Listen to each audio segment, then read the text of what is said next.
Hello everyone, welcome to my new daily blog. আপনারা সকলে কেমন আছেন? আশা করছি খুব ভালো আছেন। আমরাও খুব ভালো আছি। আজ সকালবেলা হয়েছে এক কাণ্ড। গ্যাসটা শেষ হয়ে গেছে, তার জন্য ইন্ডাকশান বের করে ইন্ডাকশানে রান্না বসিয়ে দিলাম। এখন ভাতটা বসিয়ে দিয়েছি, একটা একটা করে রান্না করতে হবে। আর মা ততক্ষণে এদিকে মাছগুলো ধুয়ে নিচ্ছিল। বাজার থেকে কাল মাছ আনা হয়েছে, কিছুটা ধোয়া হয়েছিল, বাকিটা রাখা ছিল, আজকে ধোয়া হচ্ছে।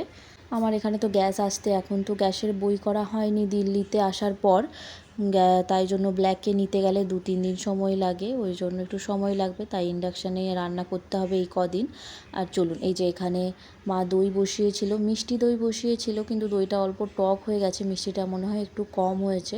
ওই জন্য ভাবলাম যে এতটা দই যখন, অল্প একটু 3 জনের জন্য লস্যি বানিয়ে নিই।